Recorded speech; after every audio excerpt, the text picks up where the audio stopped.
السلام عليكم ورحمة الله وبركاته. إن الحمد لله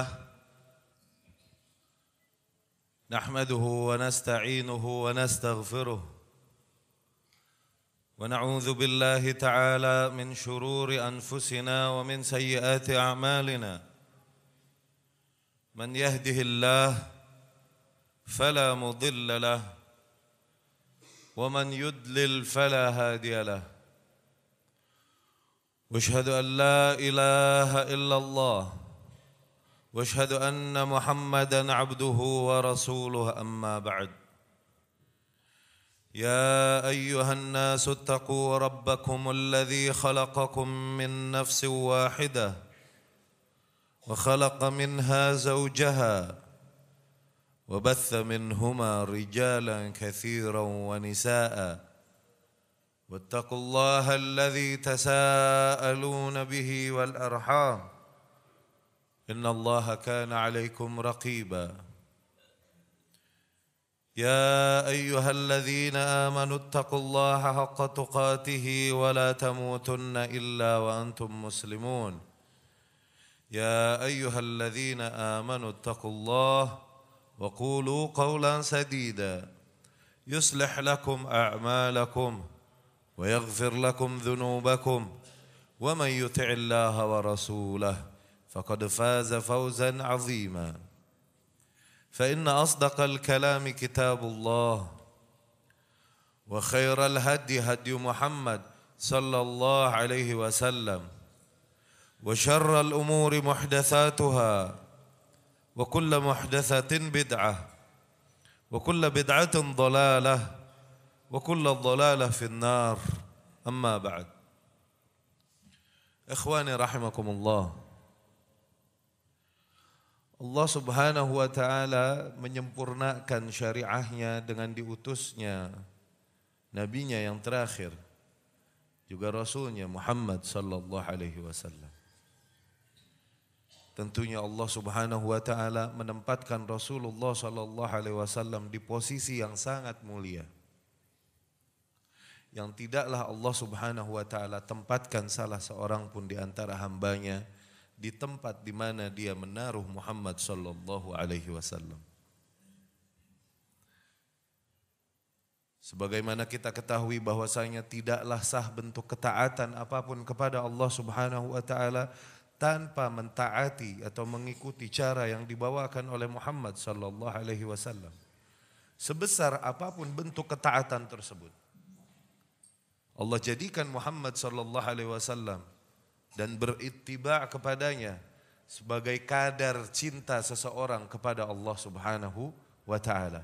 Allah subhanahu wa ta'ala berfirman, "Qul in kuntum tuhibbunallaha fattabi'uni yuhibbukumullah wa yaghfir lakum dhunubakum." Katakanlah ya Muhammad kepada manusia, apabila memang kalian mencintai Allah subhanahu wa ta'ala, maka ikuti aku. Niscaya hanya dengan itu Allah akan mencintai kalian, seraya mengampuni bagi kalian dosa-dosa kalian. Maka besarnya cinta seorang hamba kepada Allah subhanahu wa ta'ala kadarnya dapat terlihat seberapa besar dia berittiba' kepada Rasul sallallahu alaihi wasallam. Betapa posisi yang mulia Nabi Muhammad sallallahu alaihi wasallam ditempatkan oleh Allah subhanahu wa ta'ala. Bahkan Ibnu Abbas radhiyallahu anhu meriwayatkan dari Rasul sallallahu alaihi wasallam bahwasanya ana awwalu man yadkhulul jannah, aku adalah manusia pertama yang akan masuk surga kelak. Tsumma qila li, dikatakan kepadaku, yakni malaikat penjaga pintu surga berkata, "Man, siapa?" Tsumma qultu Muhammad, aku pun berkata, "Aku Muhammad." Maka malaikat penjaga surga pun berkata, "Bika umirtu alla aftaha li ahadin qablaka qat." Aku diperintahkan agar tidak membuka pintu ini bagi siapapun sebelummu ya Muhammad. Kemuliaan yang luar biasa yang Allah subhanahu wa ta'ala berikan kepada Nabiullah Muhammad sallallahu alaihi wasallam, di mana kecintaan kepadanya dijadikan patokan keimanan seorang hamba sebagaimana disampaikan olehnya sallallahu alaihi wasallam. La yu'minu ahadukum hatta akuna ahabba ilaihi min nafsihi. Belumlah sempurna keimanan salah seorang di antara kalian sehingga aku lebih dia cintai daripada dirinya sendiri. Wa waladi, daripada anaknya. Wa walidi, daripada orang tuanya. Wa nasi ajma'in, dan daripada seluruh manusia. Aku lebih dia cintai dari segala hal. Allah subhanahu wa ta'ala berfirman, An-nabiyyu awla bil mu'minina min anfusihim wa azwajuhu ummahatuhum. Sesungguhnya sang Nabi tersebut, yakni Muhammad sallallahu alaihi wasallam, sungguh jauh lebih utama bagi orang-orang mukminin daripada diri mereka masing-masing. Dan istri-istri mereka adalah ibu-ibu dari para kaum mukminin. Sebuah posisi yang sangat mulia yang Allah berikan kepada Muhammad sallallahu alaihi wasallam. Bahkan yang termasuk dalam bentuk ijma' di dalam syariat kita adalah di mana ketika seseorang menghina Rasul sallallahu alaihi wasallam, maka sungguh dia telah terjerumus ke dalam kekufuran yang mutlak. La yustatabu minhu, tidak dituntut taubat lagi darinya. Menyakiti hati Rasul sallallahu alaihi wasallam, yasubbur Rasul sallallahu alaihi wasallam, menghina Rasul sallallahu alaihi wasallam, faqad waqa fil kufril mutlak, maka sungguh dia telah terjerumus ke dalam kekufuran yang mutlak, yang tak usah dituntut taubat lagi darinya. Di dalam syariat Islam, ketika seseorang menghina Allah subhanahu wa ta'ala, maka pemerintah yang ada menangkapnya, tuntut darinya taubat. Apabila dia bertaubat, maafkan. Dia tidak bertaubat, duribat unuku, dipenggal. Oke? Namun apabila seseorang menghina Rasulullah sallallahu alaihi wasallam, tangkap. Dia mau taubat ataupun tidak taubat, penggal. Sekali lagi, ini sayangnya yang tidak diketahui bahkan oleh kaum muslimin yang sejak lahirnya mengaku wa asyhadu anna Muhammadar Rasulullah. Hukum ini tidak kita kenal. Seseorang menghina Allah, tangkap. Tuntut taubat. Dia bertaubat, ampuni. Tentunya kewajiban ini hanya bagi orang-orang yang Allah berikan kuasa kepada mereka di muka bumi. Atas para penguasa, bukan pada individu kaum muslimin. Sebagaimana had-had yang ada di dalam Islam. Seperti cambuk, rajam, potong tangan. Semua hal tersebut adalah kewajiban pemerintah, bukan individu kaum muslimin. Sehingga tidak terjadi fitnah dan ketidakteraturan. Ketika pemerintahan tidak menerapkannya, maka doakan seluruh kebaikan bagi pemerintahan yang ada. Semoga Allah memberikan mereka hidayah dan taufik untuk berbuat lebih baik. Hanya itu yang bisa kita lakukan. Apabila seseorang menghina Allah subhanahu wa ta'ala, tangkap. Tuntut taubat. Tidak mau bertaubat, penggal. Dia bertaubat, ampuni. Namun ketika dia menghina Rasul sallallahu alaihi wasallam, tangkap. Taubat ataupun tidak, penggal. Ijma' ini dinukil oleh Syekhul Islam Ibn Taimiyah dan banyak disebutkan di dalam kitabnya As-Sarim Al-Maslul ala Syatimir Rasul. Ini ijma'. Juga madhab Malik rahimahullah, Ahmad, Syafi'i, Al-Laith, Al-Auza'i, dan seluruh ulama ahlu sunnah menegaskan kebenaran hal ini. Mungkin seseorang akan bertanya, mengapa seolah-olah kita lebih menghormati Rasul daripada Allah sendiri? Maka ulama menjawab, illahnya dari hukum tersebut sangat zahir. Bahwasanya Allah subhanahu wa ta'ala adalah zat yang maha mulia. La yalhaquhu naqs walau sabbahu jami'ul alamin. Sungguh sifat negatif takkan mengenainya, kalaupun seluruh alam semesta menghinanya. Allah zat yang maha mulia. Hadis Abu Dzar Al-Ghifari radhiyallahu anhu yang diriwayatkan Imam Muslim rahimahullah. Hadis qudsi, tawil, panjang. Wa fihi, dan di dalamnya Allah berkata, Ya ibadi law anna awwalakum wa akhirakum wa insakum wa jinnakum kanu ala afjar qalbi rajulin wahidin minkum ma naqasa dhalika min mulki syai'an. Wahai hamba-hambaku, apabila seluruh kalian, seluruh jin dan manusia di setiap zaman berada dalam kondisi kurang ajarnya hati seseorang di antara kalian, semuanya katakan seperti Firaun, kurang ajar kepada Allah subhanahu wa ta'ala di setiap zaman, seluruh jin dan manusia, itu semua tidak mengurangi kekayaanku, kemuliaanku sedikit pun. Allah zat yang maha mulia.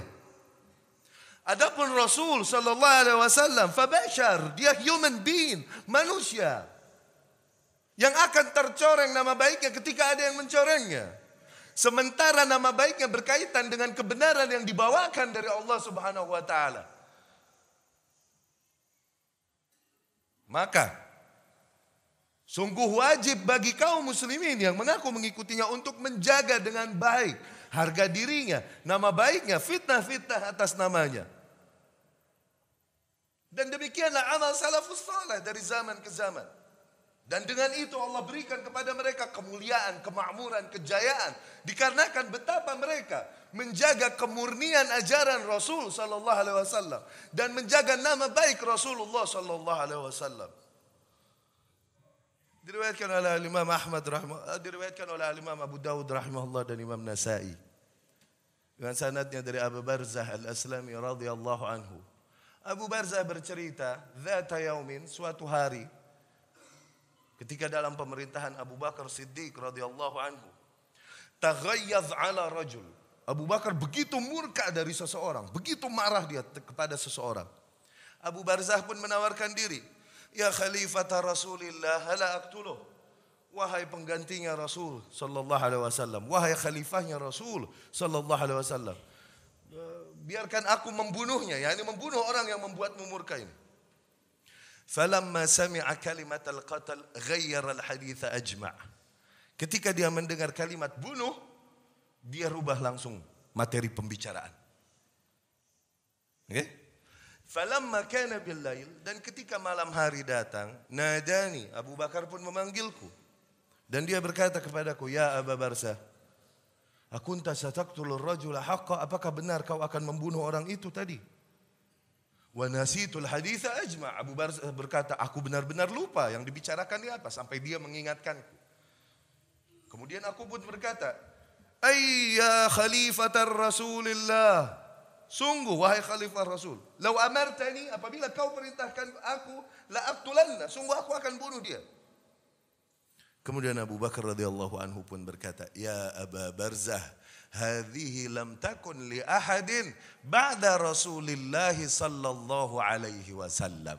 Wahai Abu Barzah, hal tersebut tidaklah boleh, tidaklah berhak dengan hukum itu seorang pun kecuali Rasul sallallahu alaihi wasallam. Yakni satu-satunya manusia yang dimana orang yang menyakitinya, membuatnya murka, menjadi halal darahnya hanyalah Rasul sallallahu alaihi wasallam. Apabila Rasul mau memaafkannya, maka itu haknya. Namun ketika Rasul tiada, maka tidak ada satu orang muslim pun yang memiliki hak untuk merampas hak Rasul dalam memaafkan orang-orang yang menghinanya. Diriwayatkan oleh Imam Ahmad rahimahullah, juga Imam An-Nasa'i rahimahullah dengan sanadnya dari Sa'ad bin Abi Waqqas radhiyallahu anhu. Kisah yang panjang dan indah. Sa'ad bin Abi Waqqas radhiyallahu anhu bercerita, "Lamma fataha Rasulullah sallallahu alaihi wasallam Makkah," ketika Rasul dari Madinah menaklukkan Makkah, "ammanan nasa jami'an ma 'ada sittah." Rasul memberikan janji keamanan kepada seluruh penduduk Makkah. Kalian aman, tidak dirampas hartanya, tidak dibunuh. Kalian aman. Kecuali 6 orang. Kecuali 6 orang. Rasul berkata kepada 6 orang ini, tentang 6 orang ini, "Uqtuluhum walau wajadtumuhum muta'allikina bi astaril Ka'bah." Bunuh mereka, kalaupun kalian temui mereka sedang bergelantungan di kiswahnya Ka'bah, bunuh mereka. Kanu arba'ah rijal wa imra'atain. 6 orang ini adalah 4 lelaki dan 2 wanita. Kita bahas yang 4 lelaki. 4 lelaki ini adalah Abdullah ibn Khatal, Abdullah ibn Abi Sarah, Ikrimah ibn Abi Jahal, sama Miqyas ibn Sababah. Ikrimah ibn Abi Jahal radhiyallahu anhu. Amma an-nas fa adraku ibn Khatal fi suq. Kemudian Sa'ad ibn Abi Waqqas meneruskan ceritanya. Adapun manusia menemukan Abdullah ibn Khatal di pasar. Faqataluh, maka mereka pun berebutan untuk membunuhnya di tempat. di pasar, di hadapan orang-orang. Amma Mikyas ibnu Sababah, adapun Mikyas ibnu Sababah lari bergelantungan di Ka'bah berharap rahmat dari orang-orang yang mengejarnya. Dikarenakan mereka kaum musyrikin pun menghormati Baitullah, haramnya menumpahkan darah di situ. Benar, haram menumpahkan darah di Baitullah, haram. Itu diyakini kalaupun oleh kaum musyrikin. Namun beberapa darah memang pantas ditumpahkan. Seperti ketika seseorang menemukan ular di Ka'bah, bunuh, tidak ada dam. Ular. Begitu juga penghina Rasul sallallahu alaihi wasallam. Kalaupun berada di dalam Ka'bah, tumpahkan darahnya. Mikyas ibnu Sababah lari bergelantungan di sekitar Ka'bah berharap rahmat. Namun Sa'id bin Harith dan Ammar bin Yasir mereka berburu, namun Sa'id bin Harith lebih muda dan dia maju lebih cepat dan dia yang berhasil membunuhnya. Dia yang berhasil mendapatkan keutamaan itu. Di tembok Ka'bah dibunuh. 2. Adapun Abdullah ibnu Abi Sarah fakhtaba'a inda akhihi fi radha'ah Utsman ibnu Affan.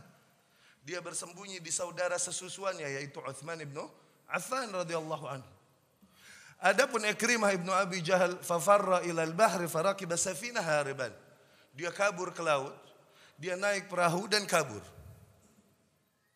Idhabat rih asif, tiba-tiba di laut datanglah badai yang besar luar biasa, perahu yang ditumpangi oleh Ikrimah ibnu Abi Jahal. Kemudian nahkoda perahu tersebut pun berkata, ya ahlas safinah i'lamu, wahai para penumpang perahu ketahuilah, anna alihatakum lan tanfa'akum huna, bahwasanya Tuhan-Tuhan kalian tidak akan bermanfaat di sini.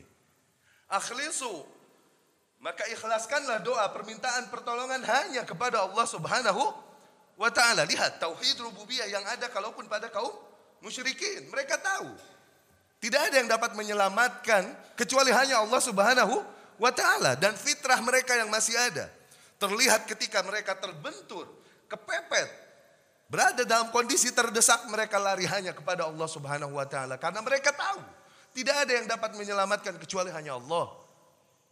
Ikrimah ibnu Abi Jahal pun berpikir, kalaulah tidak ada yang dapat menyelamatkanku di lautan kecuali Allah, maka begitu pun di daratan.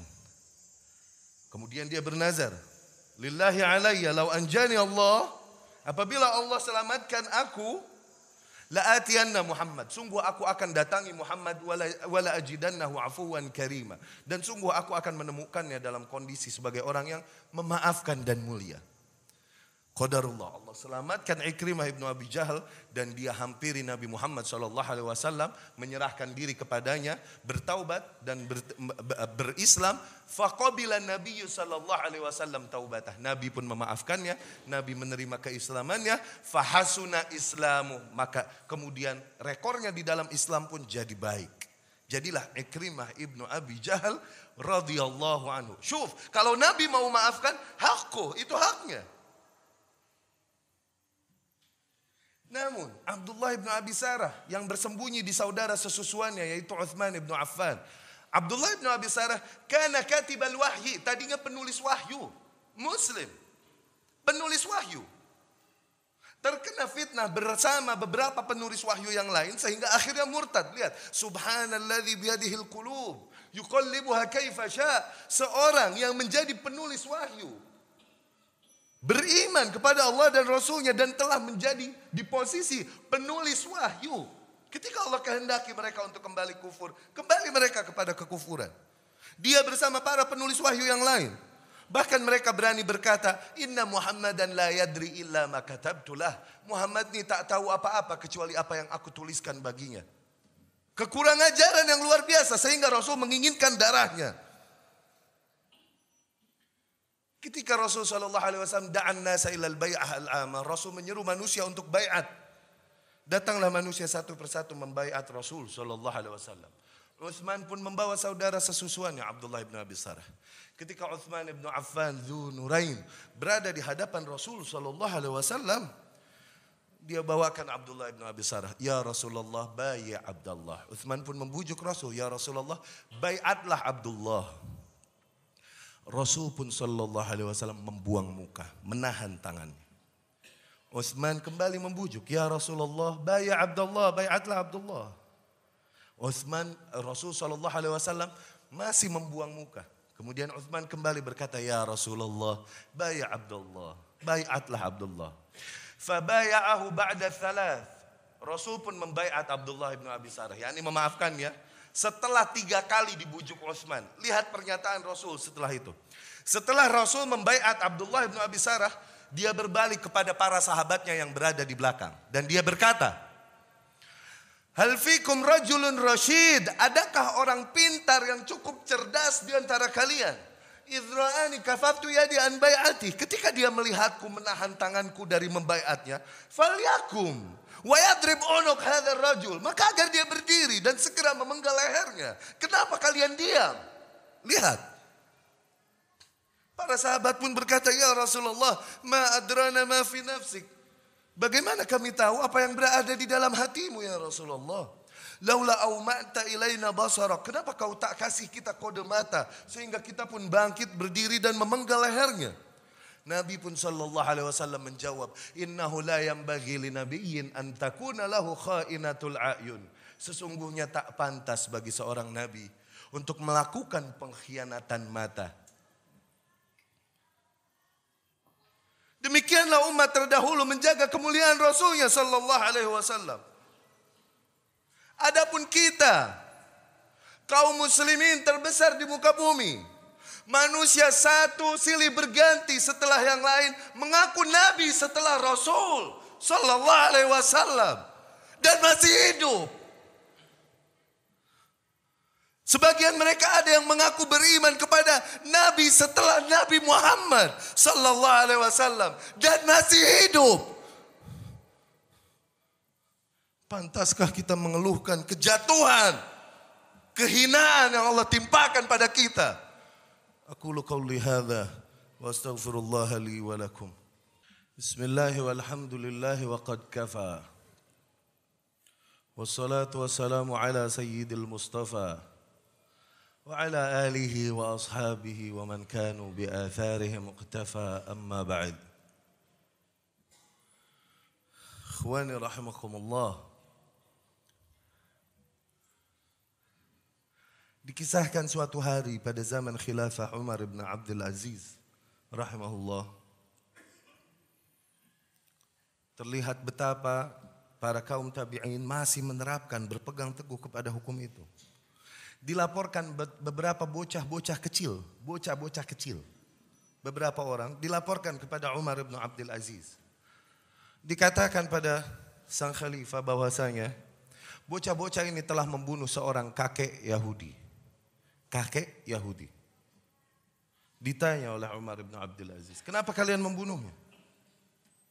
Maka mereka pun menjawab dengan kepolosannya, ya Amirul Mukminin, kami sedang bermain kama yal'abu sibyan, sebagaimana anak-anak bermain. Lalu kakek-kakek itu pun lewat di dekat kami dan memarah-marahi kami, merasa terganggu dan lain-lain. Terlihat seperti biasa kakek itu pun lewat sana dan memarah-marahi mereka, kami diamkan biasa. Namun pada kali itu dia lewat memarah-marahi kami, kemudian dia menghina-hina Rasul sallallahu alaihi wasallam. Kami pun tak tahan mendengarnya. Kami ambil batu kayu yang ada, kami pukul, dia mati ya Amirul Mukminin. Ya. Umar bin Abdul Aziz berkata, alhamdulillah aku masih hidup di zaman yang dimana anak-anak kecil masih berani membunuh demi membela kehormatan nabinya sallallahu alaihi wasallam. Anak kecil, bapaknya seperti apa? Bapaknya, pendidikannya seperti apa? Pantaslah Allah berikan kemuliaan, kemakmuran yang luar biasa pada mereka. Sehingga terjadi pada zamannya ciri kiamat. Seseorang hendak bersodakoh, bingung, sodakoh kemana? Zakat bingung, zakat kemana? Dikarenakan kemakmuran telah merata di negeri kaum muslimin. Musim dingin ketika daun-daun dan biji-biji mengering dan rontok, Umar bin Abdul Aziz perintahkan untuk ditebar gandum dalam jumlah yang sangat banyak di puncak-puncak bukit. Tebarkan. Dihambur-hamburkan di puncak-puncak bukit. Dikatakan kepadanya, kenapa kau melakukan itu ya Amirul Mukminin? Dia menjawab, agar jangan sampai ada seseorang berkata bahwa burung-burung di negeri kaum muslimin mati kelaparan di musim dingin. Burung! Dia pikirkan.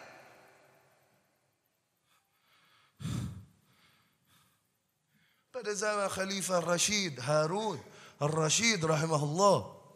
Salah satu hobinya adalah memenggal para pemalsu hadis, penghinaan terhadap Rasul. Adalah salah satunya dengan memfitnah Rasul berkata demikian. Rasul berkata demikian. Satu hari ketika seorang pemalsu hadis hendak dia penggal, dia pun berkata, "Lima adam tani, kenapa kau bunuh aku?" Harun Ar-Rashid pun berkata, "Liurihal ibadah minnak, agar aku menyelamatkan hamba-hamba Allah darimu, dari kesesatanmu." Dia pun berkata, "Aina anta min au alfai hadithin wadatuha ala Rasulillah?"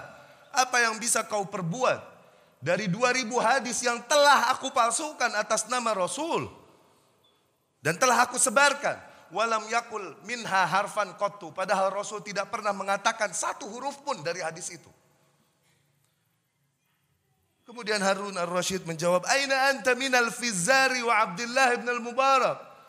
Apa yang bisa kau lakukan menghadapi Al-Fizari al-Imam, Abdullah ibn al-Mubarak al-Imam, yunkhilaniha, yang akan meneliti tiap hadis yang ada, wa yukhrijaniha harfan-harfan, dan akan mentakhrij tiap huruf yang ada pada hadis-hadis yang beredar.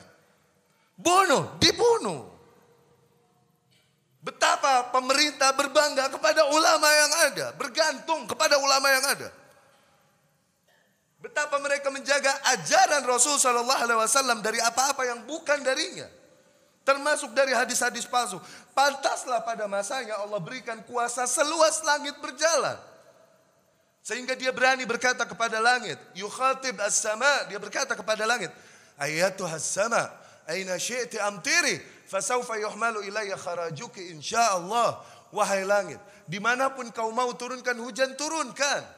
Dimanapun kau mau turunkan hujan, turunkan. Nanti hasil bumi yang tumbuh di sana dari hujan, hasil bumi yang tumbuh di sana dimanapun kau turunkan hujan, tetap akan disetor kepadaku di sini, insya Allah, di pusat. Tidaklah berkata demikian kecuali seseorang yang luas kuasanya seluas langit berjalan. Mengapa Allah berikan kemuliaan sedemikian rupa kepada mereka? Lihat bagaimana mereka menjaga kemuliaan Rasul dan agamanya. Famal amal, maka apa yang harus dilakukan? Haruskah kita terus mengeluh dan mengeluh tanpa dapat melakukan apapun? Maka ikhwani rahimakumullah, i'lamu bahwasanya Allah Subhanahu wa taala hanya akan menghitung apa-apa yang kita lakukan. Allah hanya akan menuntut tanggung jawab dari apa-apa yang memang tanggung jawab kita. Perkara nasional, perkara internasional tentang dunia kaum muslimin adalah perkara yang besar. Perkara yang tak sanggup kita mengaturnya. La yukallifullahu nafsan illa wus'aha. Namun yang Allah wajibkan atas kita adalah apa yang kita memang masih mampu untuk mengaturnya. Allah wajibkan atas kita, qu anfusakum wa ahlikum nara. Jagalah diri kalian dan istri dan anak kalian dari api neraka. Terapkan hukum. Terapkan syariah sebisa mungkin pada diri kita, istri dan anak kita. Timbulkan cinta kepada Rasul sallallahu alaihi wasallam dan cinta kepada agamanya. Hidupkan lingkungan Islami sebisa mungkin di lingkungan kita. Hanya itu yang kita dimintai pertanggungjawaban atasnya.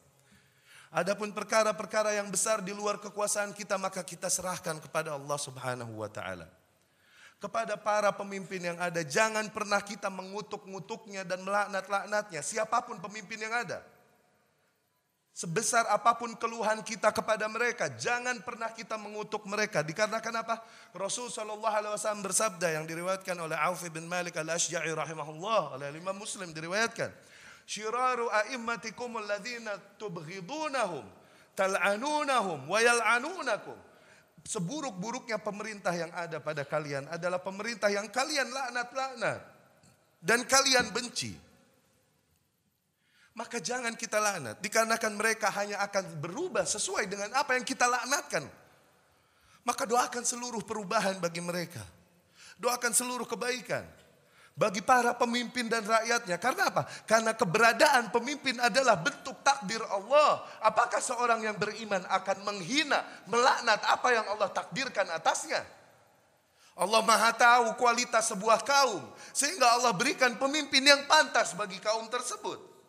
Bukankah hanya seekor tikus yang memimpin gerombolan tikus? Tak mungkin singa memimpin tikus. Begitu juga hanyalah seekor singa yang memimpin gerombolan singa. Tak mungkin seekor tikus memimpin gerombolan singa. Tak mungkin. Itu sunnatullah. Begitupun Allah berfirman, wa kadzalika nuwalli ba'dadh-dhalimina ba'dhan bima kanu yaksibun. Dan seperti itulah kami berikan kuasa kepada orang-orang zalim atas orang-orang zalim yang lain, berangkat dari kezaliman yang mereka lakukan. Maka pemerintah yang ada adalah cerminan dari mentalmu, dari kualitas dirimu. Kau lihat buruk pemerintahmu, berarti memang buruk dirimu, buruk rakyatnya. Bukankah Allah Maha Adil kita ketahui dan kita imani? Bukankah Allah Maha Bijaksana dalam menentukan hukum-hukumnya kita imani? Maka doakan seluruh kebaikan bagi para pemimpin dan rakyatnya. Itulah bentuk keimanan dari kita kaum yang beriman kepada Allah, Rasulnya dan hari akhir. Allahumma a'izzal Islam wal muslimin wa ahlikil kafarata wal mubtadi'ata a'da'aka a'da'ad-din. اللهم مزق جمعهم وشتت شملهم وزلزل أقدامهم وألق في قلوبهم الرعبة إنك على كل شيء قدير اللهم لا تسلط علينا بذنوبنا من لا يخافك ولا يرحمنا اللهم لا تسلط علينا بذنوبنا من لا يخافك ولا يرحمنا اللهم إنا نسألك من كل خير سألك به نبيك محمد صلى الله عليه وسلم ونستعيذ بك من كل شر استعاذ بك منه نبيك محمد صلى الله عليه وسلم ربنا آتنا في الدنيا حسنة وفي الآخرة حسنة وقنا عذاب النار فصلى الله وسلم وبارك على محمد وعلى آله وأصحابه أجمعين أقيموا الصلاة